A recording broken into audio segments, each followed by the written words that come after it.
Olá, eu sou a Júlia, estou aqui para fazer a apresentação do trabalho prático da disciplina de computação gráfica. O grupo é composto por Guilherme Augusto, Ícaro Vasconcelos, por mim, Júlia, e pela Milene Ferreira. Falando um pouco sobre o problema que a gente buscou abordar nesse trabalho, a gente trouxe alguns dados sobre a população de animais de estimação no Brasil e também aqueles animais que estão em condição de vulnerabilidade.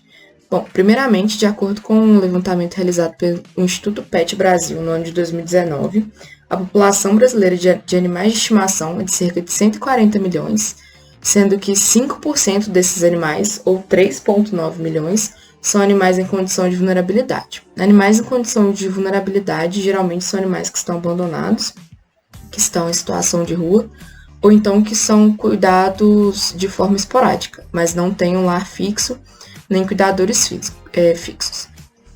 Dada essa situação problema de 3,9 milhões de animais, isso no ano de 2019, que estão em condição de vulnerabilidade, são 370 ONGs que são responsáveis pela tutela de mais de 72 mil animais. O número de ONGs ele é bastante elevado, mas mesmo assim elas ainda não são o suficiente para cuidar dessa demanda tão grande de animais em condições de vulnerabilidade. Além disso, algumas instituições como as zoonoses, elas só podem receber animais em situações específicas de risco de transmissão de zoonose.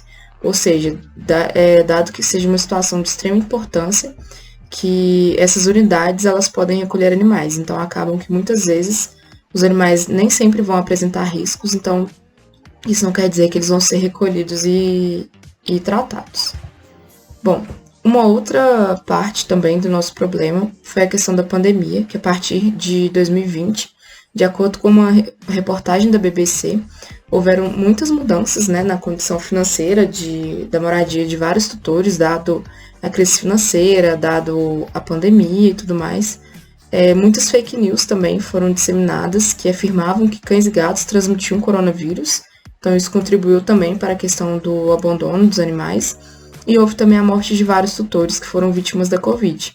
Com isso, alguns animais também, nem todos puderam ser realocados, alguns dos donos, os tutores, eles morreram, e esses animais acabaram ficando em situação de vulnerabilidade.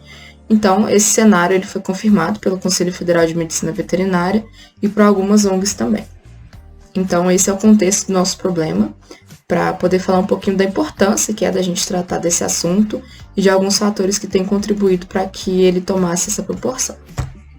Aqui falando sobre os objetivos do trabalho, o nosso primeiro objetivo é disponibilizar um jogo 3D para todos os tipos de público, e esse jogo ele vai ter o objetivo de conscientizar sobre o abandono de animais e sobre os efeitos que esse abandono tem na sociedade e também na vida dos próprios animais, e empregar também os conceitos que foram aprendidos durante a disciplina no desenvolvimento da solução.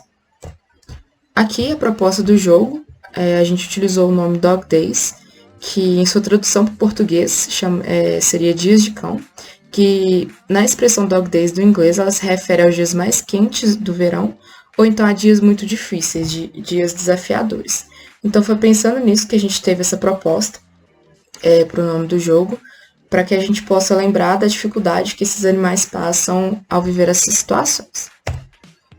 Aqui a proposta do jogo é que ele seja um jogo 3D, de open world, que é um jogo de mundo aberto, em que o jogador principal seria um animal abandonado. Só que, dado sugestões que o professor deu pra gente, para que o jogo pudesse ser mais didático possível, não somente gerar empatia, mas que viesse com informações que o jogador ele pudesse navegar pelo mundo e tomar decisões, a gente mudou um pouquinho a nossa abordagem.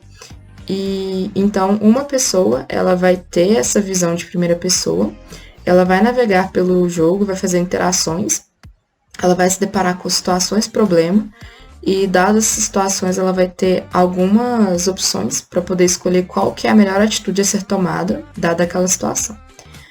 Os principais jogos que foram inspiração para o nosso jogo foi o jogo de PlayStation Stray e também o jogo Flatten the Curve, que foi desenvolvido por alunos em semestres anteriores da disciplina de computação gráfica.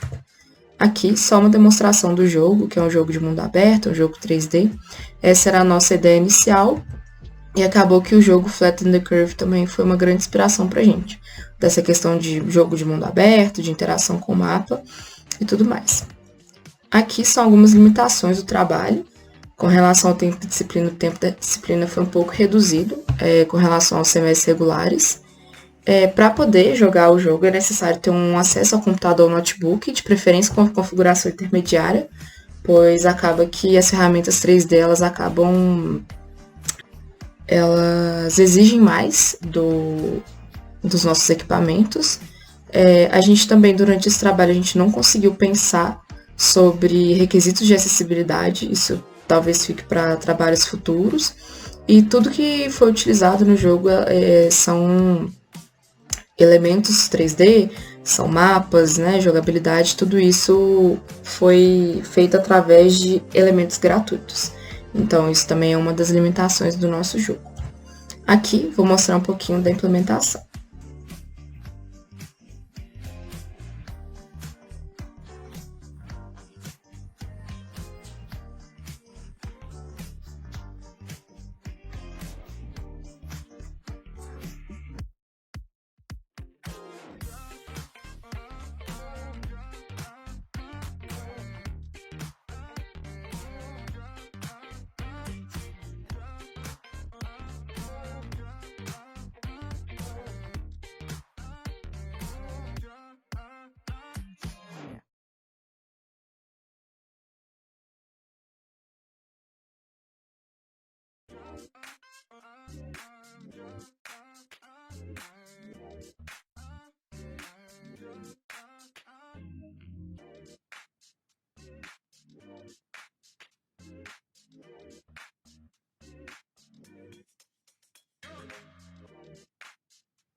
Aqui estão as referências utilizadas nesse trabalho e muito obrigada pela sua atenção.